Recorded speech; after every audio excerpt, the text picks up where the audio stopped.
Good evening, friends, and welcome to the Position on Sports Talk Show post, live streaming on Facebook Live, Twitch, and our Position on Sports Talk Show YouTube channel. We are a sports talk show made for the fans, from the perspective of fans, presented by lifelong sports fans. And we hope to provide you with our opinions and positions on the hottest topics in sports. My name is Edward J, and tonight I am joined this evening by my brothers. I see you, Jamani, or is that Cool Mo D? Professor J. I got Professor J in the house. That's right. How you like me now? What's up? There you go. What's going on, fellas? J3 in your absence. We hold it down. Praise the Lord. Let's get it tonight. There we go.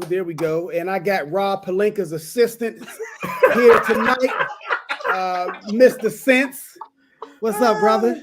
You know, gotta hold it down for the purple and gold always. What's going on, fellas? J3, I'm jealous you out there in the sunny isles, sandy beaches of Jamaica, but we gonna hold it down for you. Let's get it.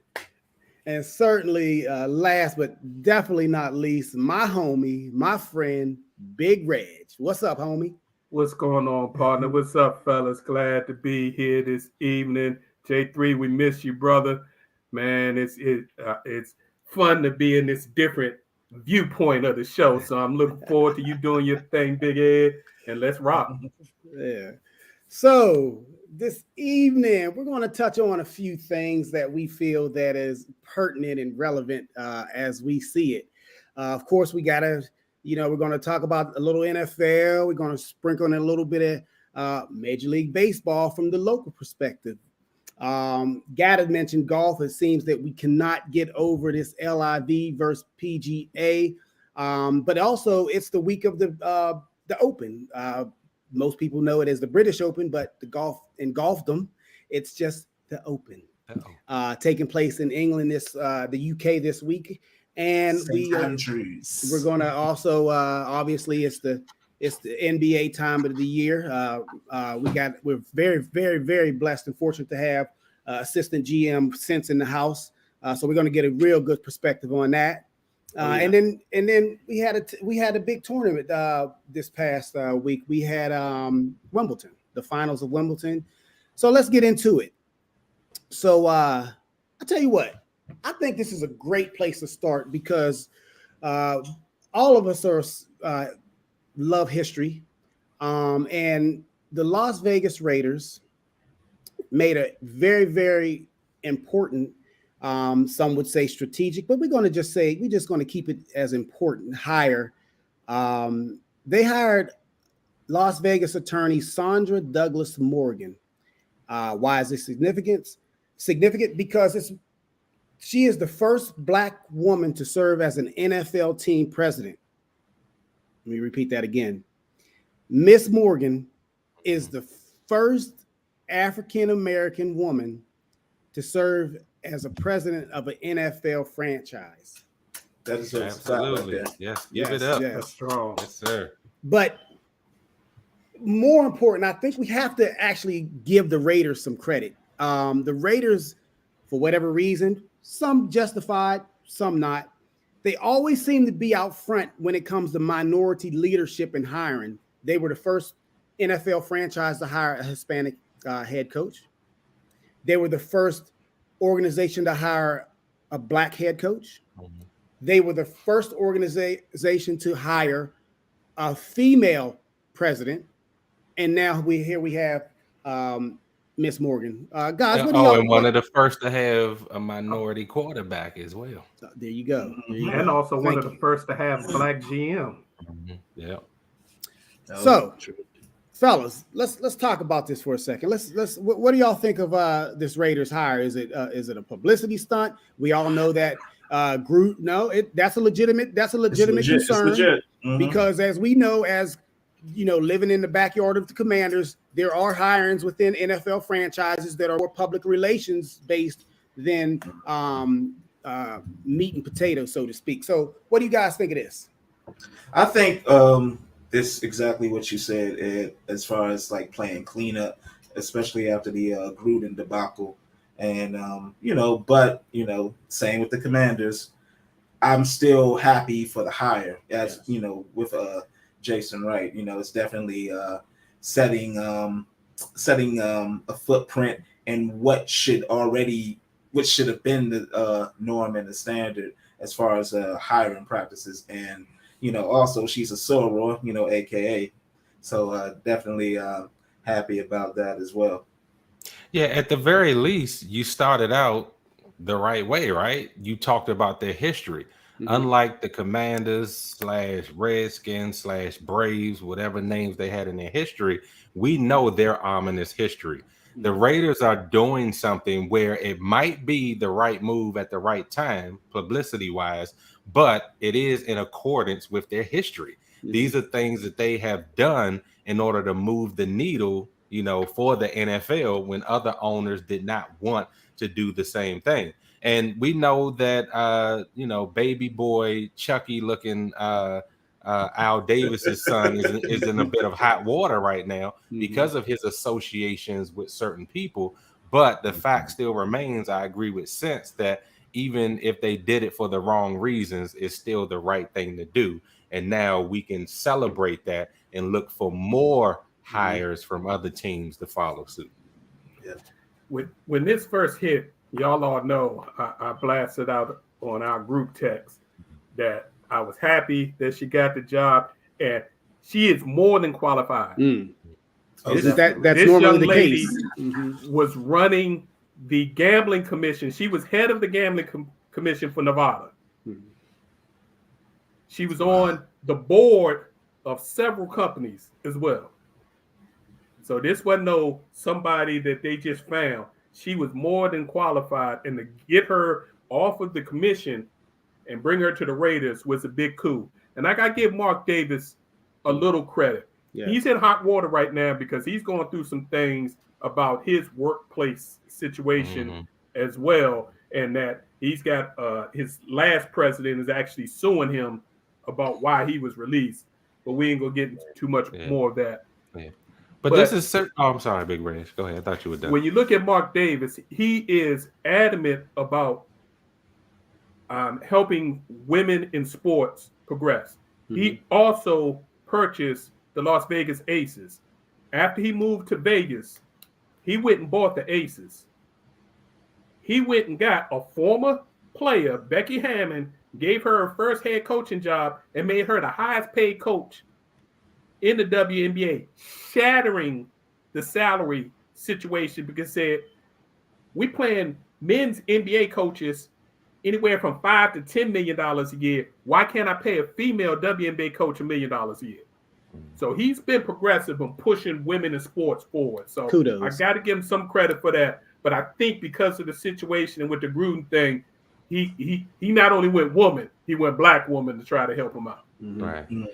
And to just continue along that theme, I would love to see, and I know you guys have been hearing the same thing, politics aside, Condoleezza Rice is a big proponent in sports and professional football and college football, namely, and she's trying to join a group to be able to be an owner, in the league. I know the Denver Broncos one had a chance to go the right way to an African American, and that fell through. Surprise, surprise. But I would love to see, her make some inroads as far as ownership and other things in the NFL as well. She's joining. She's joining the Broncos, along with George Lucas's wife. Correct. Right. Okay. Correct. Good.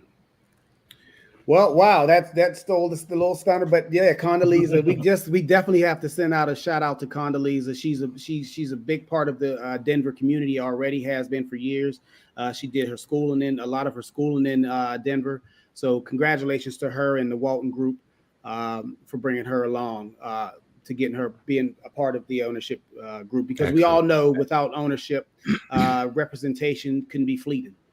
So good job.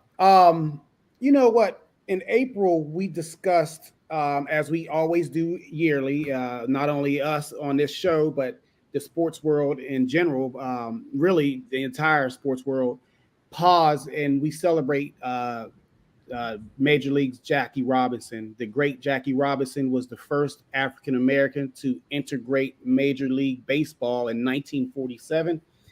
We celebrate him yearly. We all know that the number 42 number is not allowed to be worn in Major League Baseball. It's permanently retired. And we just really, look at all the contributions and the sacrifices and the things that Mr. Robinson went through. But there's a man by the name of Larry Doby, a great man. He's since moved on. He's transitioned. But last Tuesday, April 5th, marked the 75th anniversary of him, Larry Doby, integrating the American League with the Cleveland Indians, now Cleveland Guardians, in 1947.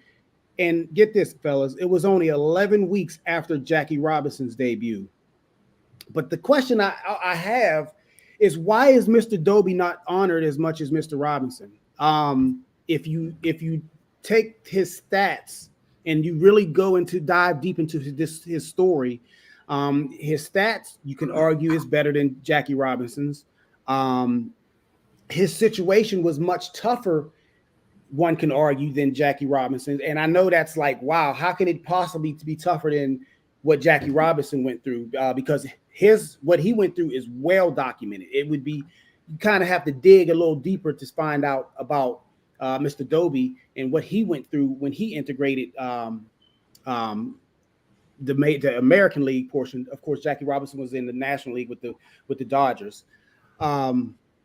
But I would say that when Jackie Robinson integrated, it was 1947, but he was actually signed in 1945. He spent the next year, 1946, in the AAA minor league team in Montreal, kind of getting adjusted and getting used to his players, maybe what he would be used to, some of the slurs, the insults, etc., that he would have to go through. Mr. Doby literally was playing for the Negro League team in New Jersey, got the call, and the very next day he was in Cleveland. He tells the story that it was so bad when he got to Cleveland, he went to introduce himself to his teammates, and none of them would shake his hand. None of them would acknowledge him. He didn't have any years, any time to prepare, any time to prep. He was thus thrown right into the fire, so to speak. Anyway, I just want to acknowledge that we thank you for your contributions, Mr. Doby. And just like the Jackie Robinson, I don't know if we would necessarily be where we are as African Americans in sports had you not been one of the first to integrate. What do you guys think of this? Have you ever heard of Mr. Doby, by the way? I have. I don't want to be insensitive when I say this, but it's kind of like, I guess the reason why, I guess in my opinion, he's not celebrated in the same fervor that Jackie is I guess because Jackie was first, or he was publicized first, and then, once Jackie was publicized, it seemed like all the attention was on him, and and not on Mr. Doby as it should have been. That's just my 2 cents on it. It's also the difference in the organizations. You got the big powerhouse Dodgers, and who at that time were still in New York, correct? Mm-hmm. Yeah. Brooklyn. So you got major Northeast, major metropolitan, major news-making city versus Cleveland, Ohio. And the fact that he was second, even though he was the first in that league. But the news power behind it, and quite frankly, just like in most history, the people who write the story get to spin it the way they want to. The owner of the Dodgers made sure that he, like you said, prepared Jackie. He wanted to make sure that this was going to work and it was going to be positive. And he let his organization know, even though Jackie went through his things, that the owner was behind him. Larry Doby didn't have that. They just didn't want to be the league that didn't have a black person in it. Yeah. Now, go ahead. I did hear of him well, God, I guess it's 2 years ago now when I was taking my sports history class, and we covered him, and I wrote some stats on him related to Jackie Robinson and made the comparison. He was definitely a great player. I think, like Big Reg just said, the two cities, I mean, New York is always New York, has been throughout history. And I mean, the Dodgers were an all-time winning organization. So I think you look at the differences there. I also think, it's just, a sign of the times where people get overshadowed when the first big thing happens. I mean, I'll talk about it later, but when we look at our civil rights legends, look at how many people made excellent contributions, big contributions, but the big names were like Malcolm X, Martin Luther King Jr., Rosa Parks, where there were people who had stood up to not give up their seats before, they had marched before and all that kind of stuff. But when the attention or the media attention goes to one person or one faction that quote unquote begins a movement or a major change, then everybody else just kind of gets overshadowed. And I think he just he fell into that realm. But like BJ said, I'm thankful that you brought him to the forefront, because that's certainly something that we all need to celebrate him for and acknowledge for his major contribution. And one more thing I would like to say about this, and this is why, when we start talking about Hall of Fames, I get hot, because I just think the Hall of Fames, whatever Hall of Fame you go to, if you go to the NBA, if you go to the NFL, baseball, basketball, I'm like, that's a Hall of Famer? That's the criteria? I just think, and particularly in baseball, it's so political in baseball. I think baseball's Hall of Fame, unlike any other Hall of Fame, it's like, it's so who you know, how you talk to people. It's so subjective that it's I have no time for it. Yeah, and which sports writers actually love you and which hate you, and they don't ever want you in. Jackie Robinson, they just started recognizing the Negro League statistics within the last 2 years. Right.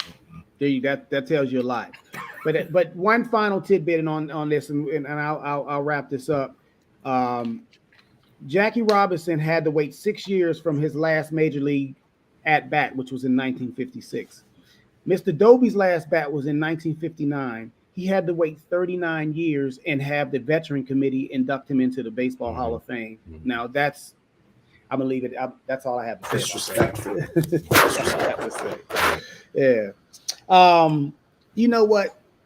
I know the theme is black tonight, but I have to give credit where credit is due. I love Adam Silver as an NBA commissioner, because I don't know if it is just as his DNA and his nature, if that's the type of leader he is.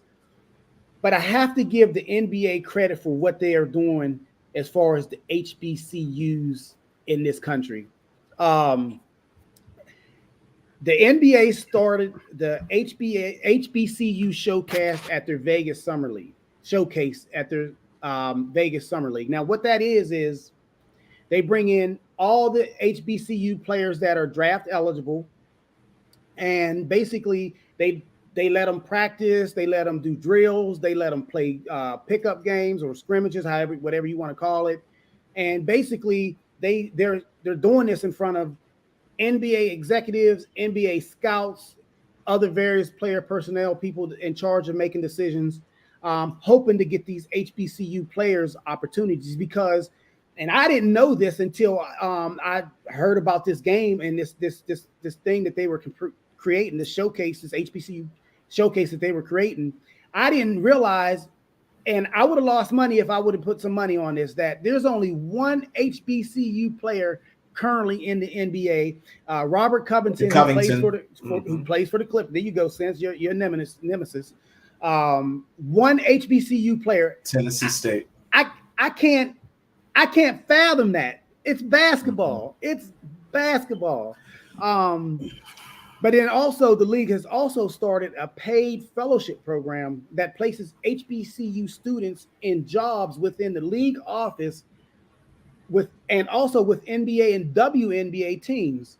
That's what I'm talking about. That's diversity and inclusion, fellas. What come on, since you're an NBA guy, let's talk to me about I, that. I love it. I love it. I would just love for them to go a step further and just have start calling up these HBCU players to play on their squads for summer league. Like you're calling up people from the G League. You're calling up second year people, so on and so on. Why not have these HBCU players? Yeah, it's good for a showcase, but put them on the main floor, have them ball with these teams, and see what they're made of. Great move by Adam Silver again. I think that's coming. I think there's a steps. Don't forget, this was the first year for the NBA All-Star Game. Remember, they had an HBCU showcase. It wasn't in the same arena, but they had it on national TV. The NBA made sure that was on national TV for people to see in the same city that the NBA All-Star Game was on, and they helped promote that. So I think that, again, it may not be steps as far as we want to, but these major steps. In Vegas, all the players in the NBA are in Vegas this week. So to be able to get there, ball out multiple times, maybe pick up some runs, some other places where these execs can see you, then maybe next year you can get on a summer league team. And I like the small steps because I don't want them to leap too far ahead. It might not be an apples to apples comparison, but Howard in that game against was it South Carolina? A&T, I think. Yes. No, you're talking about the women's game. Yeah, I don't want us to jump too far out there and players that look like us, fall flat on their face. So I kind of like the baby steps and let us get our weight up a little bit. But then go ahead, Sense. Go ahead. No, go Ed. Go ahead, Nick. Yeah, but here's my take on it. My take is that what other major league, NFL, what other team, sports league is so willingly and openly put not only talking to talk. I see you, Rooney Rule. Not only talking to talk, but actually implementing, and not only implementing front office positions, team positions, but being visible about it, putting them on TV, like you mentioned, Reg, the All-Star Weekend. That was a great game. What was it, Morgan State, and I can't remember the other team that played in that game, but the All-Star game when they had the it's the HBCU All-Stars. Howard and A&T at the Oh, I thought that was okay. No, it was HBCU All Stars. There's a bunch of players from different teams. Okay. All right. But nevertheless, are we sure about that? Yes, sir. Okay, all right, we'll move on. But anyway, nevertheless, they're being visible about this. I mean, they're putting them on TV. They're putting them, in front of packed arenas. So no doubt, I give them credit for what they're trying to do.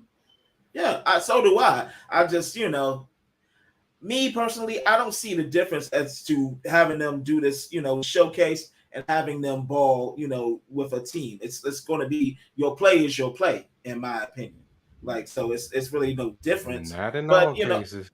Yeah, but not in all cases. That's why we have divisions. Yeah, in most cases. But baby steps if it's necessary. As long as it gets to the ultimate point, which we all want to see, like more HBCU players other than Robert Covington, play for an NBA team. Yes. Or actually running franchises or leagues. Too. Yeah. Except Michael Jordan. We don't want him running a franchise. He can own it. We don't want him. He's running. Man, that's low shot there. Oh, I know. Fellas, as much as we try to get away from it, it doesn't seem like we can get away from it, but we try. And who knew that we would be captivated this summer, not by a Major League Baseball story necessarily, not by NBA free agency story necessarily, but the bullies on the block is the PGA in one corner and the LIV in the other corner, and the referee, no one would believe it now. The referee seems to be the Department of Justice. Yes, the United States Department of Justice. You all heard me, fella. The DOJ, the Department of Justice, have launched an antitrust investigation into whether the PGA has engaged in anti-competitive behavior by suspending warning and fining PGA players, tour players that are competing in these LIV events. The question that the Department of Justice wants to get answered is, does the PGA Tour have the legal right to impose such punishments? Certainly this, and we was waiting for it. We just hadn't heard of it, but it's out there and open now. Tiger Woods' criticism of these players defecting to the LIV will be the hot topic of this week's British Open. Fellas, we got it. Let's unpack this. Because whenever the goat speaks, he doesn't speak much, but when he speaks, time stands still in the golf community, in the golf world. Let's go with this. What do y'all think? And not just Tiger. Roy had been putting them on blast for like 3 weeks, but Roy spoke up again this week, and Roy said that the PGA and the what used to be the European Tour, I think it's the DP World Tour is what it's called now, was right. They excluded a 2-time Open winner, Greg Norman, from the 150th anniversary of golf. They told him you can't come. Hey, okay, let me set this up. I just mentioned Tiger Woods when he spoke out, but for those that don't know, and I'm going to paraphrase this, basically Tiger said these guys that are playing, and I'm not, no offense, ladies, but this is the guys right now. This is what he was alluding to and talking about. He said these guys, PGA Tour players that are competing on the LIV or have defected and are playing in these tournaments, basically are showing no loyalty to the platform and the league, so to speak, the tour that have put them in the positions to go pursue this money. I have a problem with Tiger. And the problem is, it's easy, Tiger, when you have $1 billion. Yeah. It's easy for you to talk about someone else's money when you got $1 billion. The gentleman that won the LIV golf tournament the previous week, he made 4-point-something million, which was $1 million plus more than he had earned in his entire tour career. It's easy to say, don't take that, accept that $100 million check, Bryson. Don't take this $200 million check, Phil, when you don't know their situation. One thing I say, and you guys have heard me say it, don't count nobody else's money. Right. Don't infringe on someone else's right to earn a living. Then Tiger goes even further, and he says that, well, they won't be able to potentially compete in the majors. Who cares about majors, Tiger? I know your legacy is on the line. You have 15 of those nice trophies, but you also have $1 billion. Guys, keep in mind, Tiger's on a level like this while many of these players are on like this level trying to get that bread. So yeah, to your point, like it's easy for you to say, like let's abide by the rules and let's be loyal and blah blah blah. It's like loyal ain't gonna pay my bills. Yeah, Tiger to me sounded like he was politicking for a future position on the PGA, like upper level echelon, right? So I agree. Like, why are you speaking now on something that really? This is exactly what I said. Tiger, just mind your business. I just felt like he just needs to stay out of it because, to your point, he's on another level. He doesn't even need to speak. They came to you and offered you what? $500 billion? Huh? Yeah, 500 upwards of $1 billion. Yeah, see, they offering you another $1 billion on top of what you had, and you turned them down. To me, that spoke the volumes that he needed to right there without saying anything else. The other players, I think DeChambeau just lost the sponsorship today too. I can't remember who it was, but if he's cashing these large checks, I mean, he don't need these American companies backing him up. I think that ultimately this is good for the sport. I know a lot of people don't like it, and like I just put, there's no loyalty in sports. So let's stop. It's the owners and it's the people that play the game. I mean, you want loyalty, but there's no loyalty in sports. I wish people would stop trying to. Professor, isn't that that's a perfect segue? But go ahead. But it's the perception, and so much of what is built within sports and in let's say the entertainment community is based on perception. But in one's reality is not necessarily one's perception. So, I'm sorry, Big Red. I know you was getting ready to talk. No, you're exactly right. Don't think for 1 second that the PGA Tour didn't go to Tiger and said, "We really need you to speak up on this." Oh, I never thought about You it. know they did. Don't be. Of course. This is Right. the 150th anniversary. Politics. This is the biggest platform this year for golf. We need you to step up. Roy's been the guy out in front, and Roy is another guy. Roy is worth somewhere between 300 and 500 million. So to pay him 100 million isn't going to change his life. No. Mhm. But if you are anywhere from 50 to 200 ranked golfer, if they're going to give you 20 million just to show up, Peace. and you guarantee 250,000, almost, pardon me, 225,000 just to play in the tournament, and if you win, you're going to get 4.5 million. And did y'all see the pictures of the jet that they're flying the players? I ain't see that. I can Again, only this imagine. is Saudi Arabia backed. Oh, They were Oh. sending, they're flying the players. They flew them over to Europe in a private jumbo jet that was custom made that looked like a club inside. Nah. They flew all the players over so they could be there to play in the British Open. Mhm. Free. mm. And their caddies. Because they've already got the planes. They own them. Now, here's my question to you guys. And I know. Since I've heard you say it, I've heard you say it, Professor. It's not chips, it's not rings, but they're majors, which are equivalent to rings, trophies, etc. Super Bowl rings, NBA trophies, whatever. Is it worth giving up championships, so to speak, or being potentially banned from these majors in order to secure the future of your family and your future generations? Or would you say, okay, well, I can deal with a few million? You sound like Big Perk over there. We just talking about golf. But I I'm ain't just gonna tell saying- them dudes how to feed their But family. I'm saying, do you guys My kids can't feel? eat no trophies. Right, dude. But do you guys feel that this is important? I mean, would you? Is the money? What would you pursue? What the money, or percentage would of you- those people are going to win majors? And if you win a major, Realistically, most major winners win one. If they're lucky, Right. two. Yeah. as opposed to feeding my family for generations. As opposed to walking out with a somewhere between a $20 to $100 million check up front before I touch a golf course. Come on now. I'm Come with on you. now. I'm with you. I Generational was talking wealth. with my wife about this. I'm under the impression that the Saudi government is putting pressure on our government.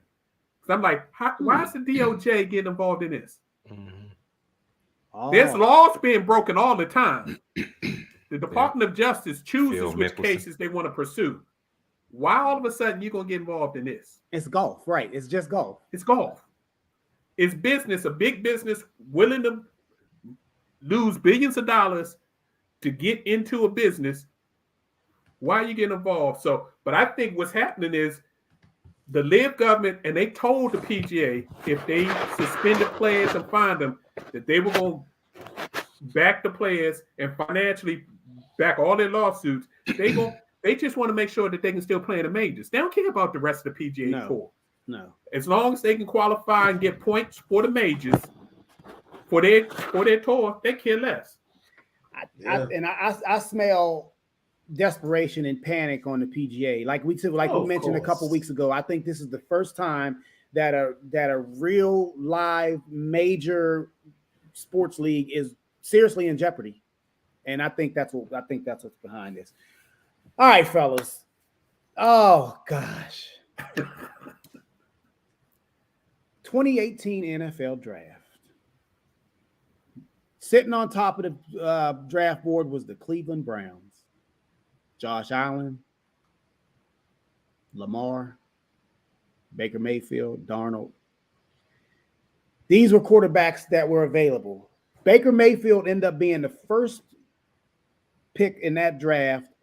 And And after 4 lackluster seasons in Cleveland, he has been traded to the Carolina Speaking Panthers. of no loyalty in sports, The Panthers, or more specifically, head coach Matt Rule, who promised his owner when he got the job from Baylor University that he was going to do a complete tear down and rebuild, and it was going to take a little patience. Unfortunately, this owner, prior to Mr. Walton coming on board and Mr. Kroenke, I think over in LA, this guy was the richest owner, the most powerful owner monetarily in the NFL. But he's not patient. But how many rich people are? Uber rich people are. He wants results, and he wants them today. And Matt Rule is desperately trying to stave off another wasted season by pairing Baker Mayfield, who was basically shown the door in Cleveland, with also 2018 fellow disappointing, now on his second team also, Sam Darnold. And they're going to throw him in the fire on the pile and hope for the best. I think they want Baker to win the job. But basically, Matt Rule doesn't want black money to fall on his head next January. What, fellas? Is this a good move for the Panthers? Because there's only one other quarterback, lame duck quarterback situation left to solve, Jimmy G in San Francisco. And for whatever reason, maybe it's injury or what have you. That's still to be resolved. But right now, what's up with Baker? This just seems too much like a Daniel Snyder meddling situation here, because I don't really understand why they would go get Baker Mayfield. I just don't understand the move, unless the point is to show that these two are really backup quarterbacks, and then you can usher in Matt Corral, to do the second half of the season and possibly save your job. I don't know. It just stinks like, the owner was like, we need to do something. You need to go do this. So they bring him in, but the coach is saying, look, I'm gonna show you that these both are train wrecks, and then I'm gonna usher in my rookie, and he's gonna give me more time to save this. I really don't understand it. It just smells so much like a Washington Commanders move. Maybe it's the optimist in me, but I'm rooting for Baker in hopes that this would be like a redemption type of situation for him. Because, he had all these weapons around him, which gave him like the tools he needed to succeed. But I honestly think that he's not a trash quarterback. He's just, I think the fame came for him too early with the whole, you got more progressive commercials than you do playoff wins, or you have regular season wins or what have you. But I feel like this is an underdog story that I want to follow. So yeah. The story that I heard was the owner was the one who wanted Mayfield because he saw Mayfield as a distressed asset, and the owner's having issues right now in Carolina because he was supposed to be building this brand new facility for the Panthers, new training facility, corporate offices, and all this that was supposed to be maybe $100 million all tail, and he pulled out. And the area that it was supposed to go to has lost millions of dollars, and they threatening to sue him. So he's not in good standing in the community right now. So to bring in this public figure who might have a shot, just like they did last year with Cam, let's bring Cam back in and play Cam. I think Baker's going to get a shot, and they only paying him $5 million. Yeah, he took a cut. Yeah. Yeah, when he was due for the extension or for the new contract. Well, he's on the 5th-year option. He was supposed to get 18.9. Cleveland's going to pay him 10.5 to leave. Right. Mm-hmm. Okay. Carolina's only paying him 4.9, I think is the exact number. Yeah. And then he converted the remaining like $3.5 million into bonuses based on plays and all that. So he actually took some money to make this happen to get out. Yeah. I think Baker didn't have a choice. He had to leave Cleveland, obviously, with Deshaun there. And even though the Deshaun Watson situation is what it is, he had worn out his welcome. Whether or not I think Cleveland pursued Deshaun or not, I think Baker's days in Cleveland were numbered. And even if he would have been on the roster this year, had Deshaun Watson never showed up in Cleveland, I just honestly believe at my core that this would have been his last year, and they would have they would have prayed that there was some way somehow that they could insert Jacoby Brissett as their starting quarterback at some point in this year. I just don't believe that Cleveland, despite the the kind words that the ownership group gave Baker on his way out, I just don't believe that his time in Cleveland was long. So I was going to say, didn't injuries play some sort of factor in that when he didn't have his but if you saw injuries, you shouldn't have played. Right. He saw his backup go in, play better than him.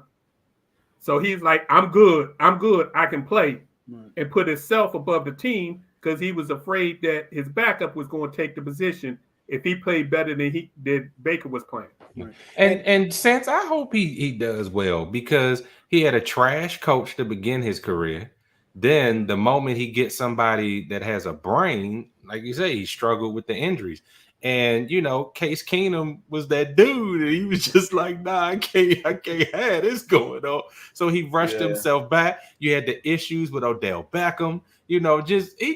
Man, if there's a good bounce back story, he would be. It's it, and that's why. But Baker's not absolved from blame either, because when he got Hugh Jackson's record is what it is, and we can debate whether he was trash or not, and his merits as a GM / head coach. We can debate that all day long. But he told Baker, and he told him in his rookie year that you're not going to play yet. You need to sit down and you need to wait and you need to learn, and you're going to thank me years later for this. But Baker was not patient, and he wanted to play. He was chomping at the bits. And finally, the pressure came from the top down. And next thing you know, Hugh Jackson was out of there. Baker was playing. They had an interim coach in Greg Williams, and Baker showed a little promise and there was a little excitement. But as we all know that, a lot of these quarterbacks, when they start playing, and particularly if they're younger, they come in and they just playing on pure talent, so to speak. And the league has maybe never seen it before, and they got to catch up, watch a little film. Then when the film was in, Baker Mayfield was found out and solved. So a little of this blame does go on Baker, in my opinion. But again, it would be nice to see him bounce back. Just to clean up one point, I was talking about Freddie Kitchens. I wasn't talking about Hugh. I absolutely wholeheartedly believe that he was told by ownership to tank those games and all that stuff. So I'm not talking for the listeners. I'm not talking about Hugh. I'm talking about that bum Freddie Kitchens. Yeah, and Baker, I'm sorry. As you mentioned at the start of this segment on Baker, he was the #1 overall pick in the NFL draft.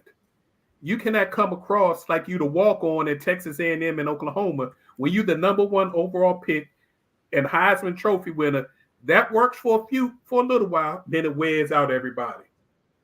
You ain't the underdog anymore, bro. So the wait continues. As I mentioned, Deshaun Watson's name. The briefs were due by the NFL and NFLPA yesterday on the recommendation as to whether or not they recommend either a suspension or the length of a suspension or the lack of a suspension on the decision on Deshaun Watson. And we expect that decision within the next 2 weeks or so. Training camps are opening in a couple weeks, so that should be the appropriate timeline.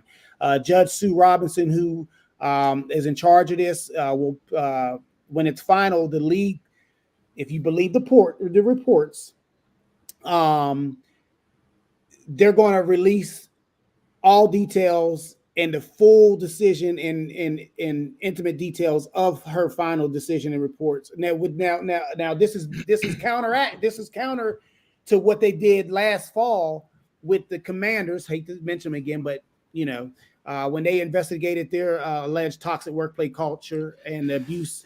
So what is this? Why is the transparency present for Deshaun's case, and we still don't know what the NFL's investigation into Commanders found out. So what's there has to be a reason for this transparency, guys. What are y'all reads on that? I mean, you already know, man. Come on. Wait a minute, what's that, Big Red? 22 lawsuits. Okay. So it's the public. Yeah. Okay. The NFL got killed. They are currently in Congress right now, still dealing with the Commanders mess. Commanders. And They're Danny Boy not still going don't to want do to that come and again testify. with Deshaun Watson and lose their fastest growing segment of their fan base, which is females. Yeah. All right. All of this, and he's still the highest paid quarterback right now. Last time I checked. Well, stay tuned for that because I'm sure we'll get into that heavy when that comes down. All right. What about the NBA? There's basically three main things left to decide or sort out as far as this summer of NBA free agency trades in the draft. We still have the future of Russell Westbrook in the rumored trade with him from the Lakers. We have the DeAndre Ayton, who was a restricted free agent for the Phoenix Suns. Didn't get the max contract. Kudos to Phoenix, by the way. I love that. And then we have the trade request from Kyrie. I'm sorry, we have the extension for Kyrie and the KD trade request. So basically, we're in a hold pattern. Any predictions on Russell moving? I know we have a assistant GM for the Lakers in the house. Yes. So actually, I want to take this a different direction. I want to actually kind of come to Russell Westbrook's defense. I feel he's like getting a lot of vitriol and getting a lot of disrespect put on his name, and I think it's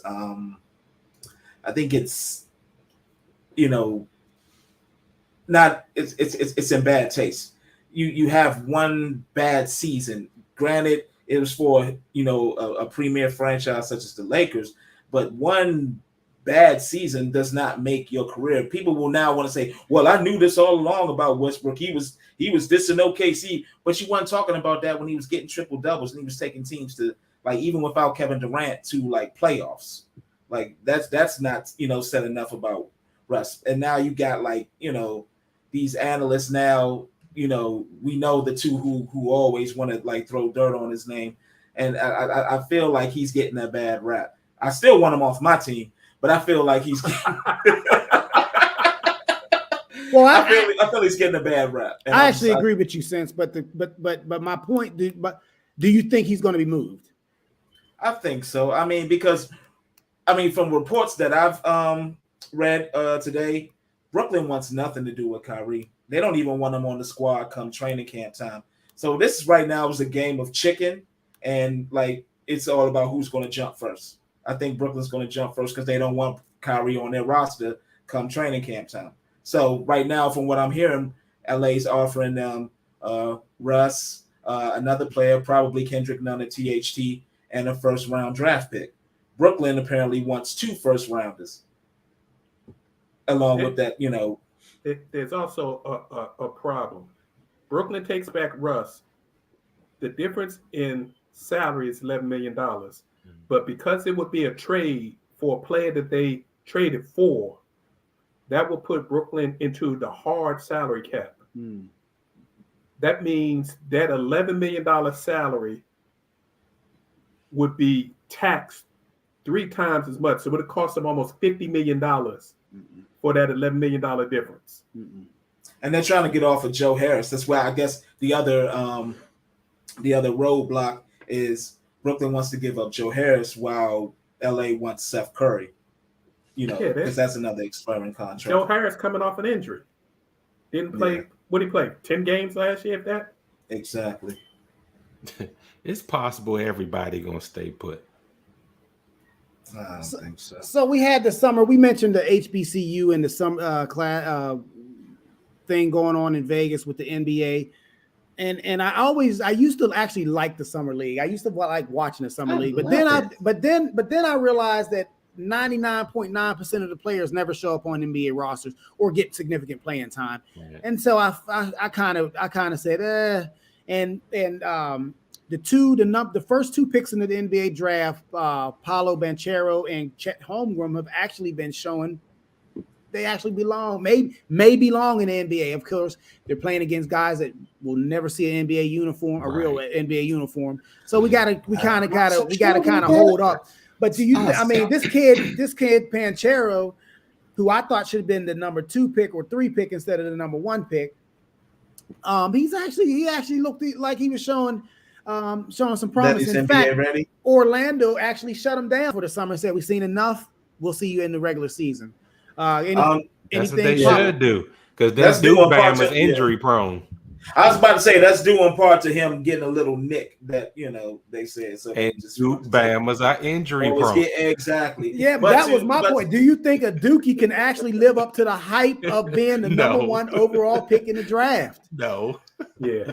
I also think that Orlando saw the Pistons pick number 5 pick Jay Nivey hurt his ankle over the weekend. He's Shaden Sharp too for Portland. Yeah. So that people are saying, we can't let him get beat up. But I as far as the summer league, there's 2 things I want to point out. Keegan Murray for the Kings, he's good. Has been balling. He looked like the vet out there, the guy that's been in the league for 2 or 3 years that happened to still be playing on the summer league, even though he's a rookie. Yeah, I mean, He playing with a chip on his shoulder. He playing with a chip on his shoulder for real. And this another dude I want to point out, Kenny Lofton Jr. Yes, he's like a Zebo 2.0. Like he's big. He can shoot. Like he can bang down low. I like him. But on the organization side, what Golden State is doing, their 3 lottery picks that they've had over the last 2 years, they didn't sprinkle them in. A little here, a little there, a little there. Oh yeah, Moody playing. Moody dropped 28 the first night. Then they pulled him out. All Wiseman the has big to do fella is stay looked healthy. good. Wiseman looked good running up and down the court. And then they had the Uber athlete the other day drop 20-something. They're like, yeah. So they're allowing their guys who they brought in, who they're developing. Y'all, you go ahead and show that, yeah, you shouldn't be playing in this league, but we're going to show everybody in the NBA what's coming. Oh man, they got this dude Mac McClung that they just picked up from the Lakers. But dude is out. He dropped like 20 something. Well, that's Georgetown's own Mac McClung. Mac McClung. To me, he gonna be more of a Jeff Blake type player. He'll stick around the NBA, but not anything. If he attaches to Golden State and gets in their program and develops, he's in a perfect place. He already athletic. He got hops too. So yeah. And he learned how to actually run a team finally instead of being the show and want to shoot all the time. So some would say the most prestigious tennis tournament in the world concluded recently, and we had a familiar result. Congrats go out to Novak Djokovic and Elena Rybakina on winning Wimbledon single titles. Rybakina was a 17th seed. It was her first major Grand Slam title. Congratulations. And for Djokovic, it was his 7th Wimbledon and 21st overall. He's 1 off the pace of the guy he probably would have faced in the finals had it not been for a core injury, Rafael Nadal. So congratulations goes out to Djokovic. Unfortunately, or fortunately, however you want to look at it, we won't get into the politics of it all. Djokovic will not be playing more than likely in the U.S. Open because of the fact that tennis Open because of the fact that he's an unvaccinated player, and that's he just can't get in. He won't be able to get in and play. Can't get into the country of Australia for 3 years. Oof. So he can't play in the Australian Open, which he has 9 titles for 3 years.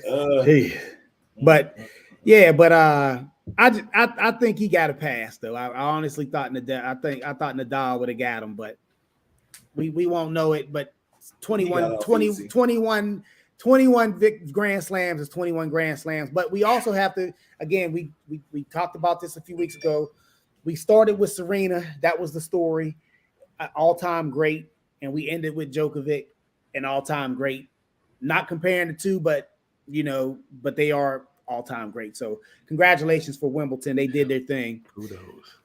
But finally, we don't get to talk about it. We haven't talked about it a lot this summer, but real quick before you move on, Ed, Okay. I just got to point out the irony of Robert Keena winning Wimbledon. Talk to us. Yeah, I know where you're going.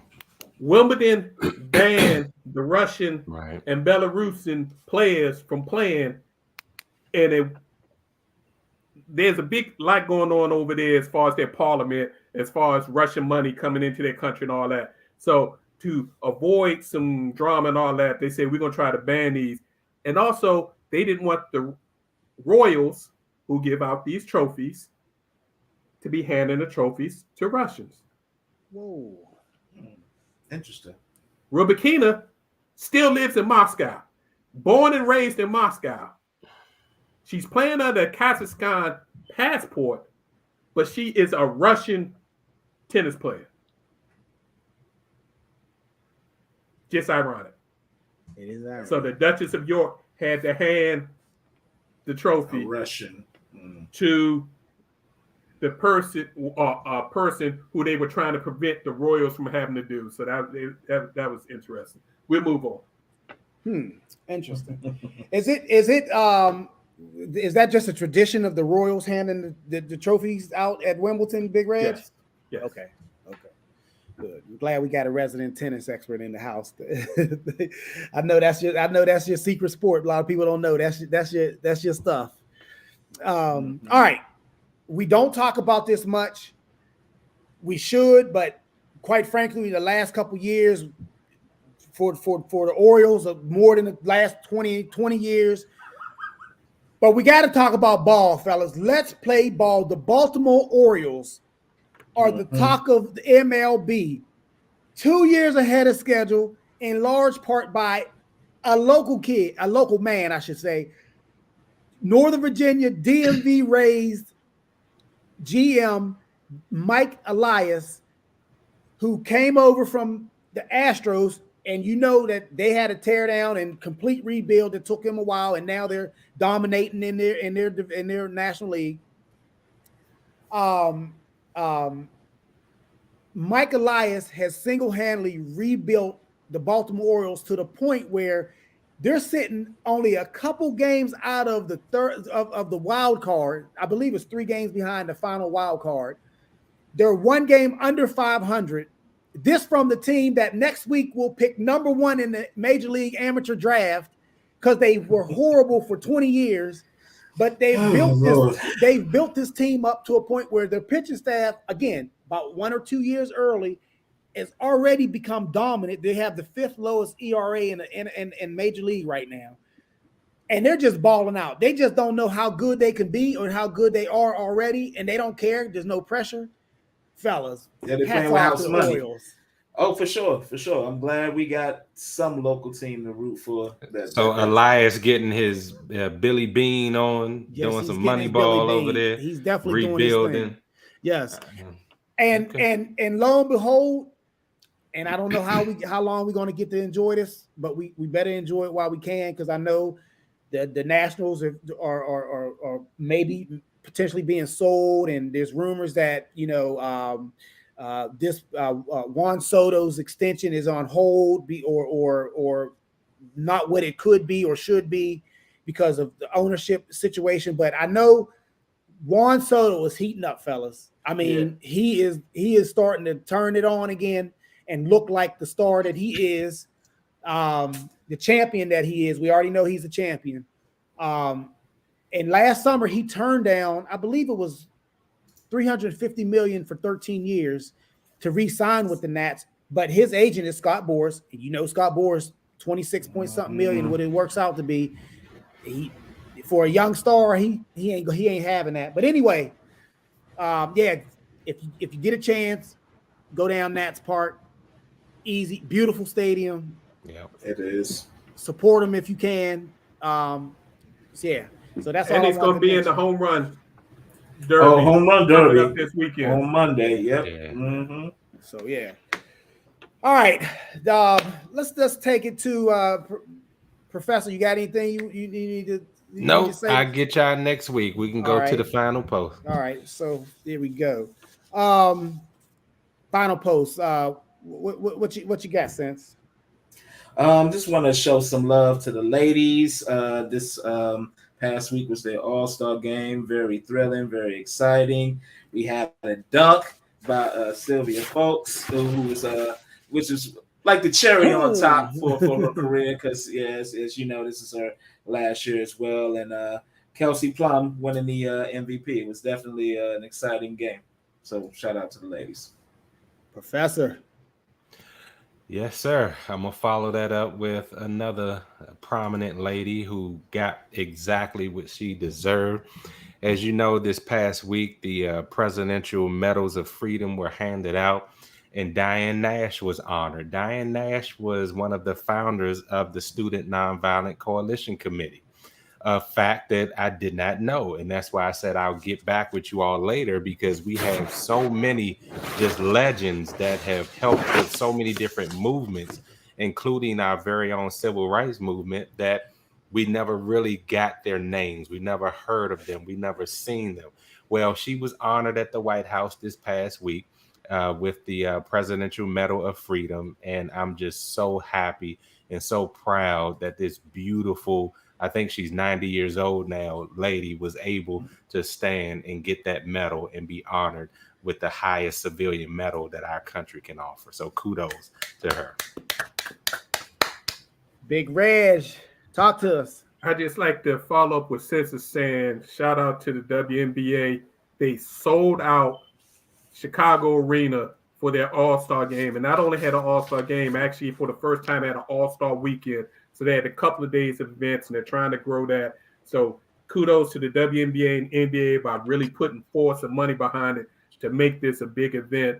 And for you fans, if you haven't checked them out, there's 5 weeks left in the WNBA regular season before they start their playoffs, starting tonight. You can check them out on different platforms, Facebook, they do it on Twitter, CBS Sports, ABC, ESPN. Please give the ladies some love because they play an interesting brand of basketball and they're fun to watch, and they got some ballers. Mm-hmm. And I'd like to say bye-bye Heinz Field. Pittsburgh Steelers fans, BJ, and the like. It's just a name. Acrashore. It's just a name. Three Rivers begot Heinz, begot Acrashore. It's not the Pittsburgh Steelers. The memories, yes, they're there. I still remember the first time me and my sister went to our first Heinz Field game. The second year it was in existence. We sat in the box next to Bill Cowher's family. I'll never forget that. But we were watching the Pittsburgh Steelers. We weren't watching the stadium. So long, and thanks for the memories. And we look forward to the Acrashore. And the $10 million per year for the name. I feel your pain. I feel your pain, Ed. Because remember, Staples got turned into Crypto.com, and I still don't like that name. Man, I just Staples. Before Staples, it was the Great Western Forum. So hey, it's just a name. It's just a stadium. It's just where they ball out. Hey, I'll be the one to push the thing down when they blow up FedEx Field. That's what I want to go. So yeah, good. Yeah. Y'all moving on, but we stuck for a couple of years. All right. Oh wow! So thanks everyone. Thank you all for tuning in this lovely July 12th evening. We truly appreciate your time, your comments, your energy as we share our positions on sports with you. We welcome all feedback. Please, we definitely welcome it, and look forward to hanging out with all of you next week, Tuesday, 7 p.m. sharp. It'll be 4 of us. It'll be 2 of us. It'll be 6 of us. It all depends, but we will be here and we will represent. Just a reminder, you can always download this and any of our previous shows via Facebook or YouTube. Our technical expert, Professor Jay, make sure we have all that available for you all. You can listen to your shows on your preferred podcast. I love podcasts. That's the only way I survive that hour commute I have coming home. So check it out. We also would would love for you to like, follow, and or subscribe to any of and all of your favorite social media sources. We love shout outs to friends and family. Our Instagram. Everybody, I mean, a lot of people like Instagram, and our Facebook are at Positions Sports. So that's at Positions on Sports. And if you are up on, look, everyone in here knows that everybody's up in them Twitter streets, whether you secretly up in them or privately or publicly. Burner account. You up in them Twitter streets, and we are at Positions on SPO1. That's at Positions on SPO1. So please have a great evening, a safe week. Please be safe, because they say this new variant's coming, and if you haven't been vaccinated, get right. Mask up. So have a great evening, a safe week. This has been the Positions on Sports Talk Show Post. Good night. God bless. Free Brittany Griner.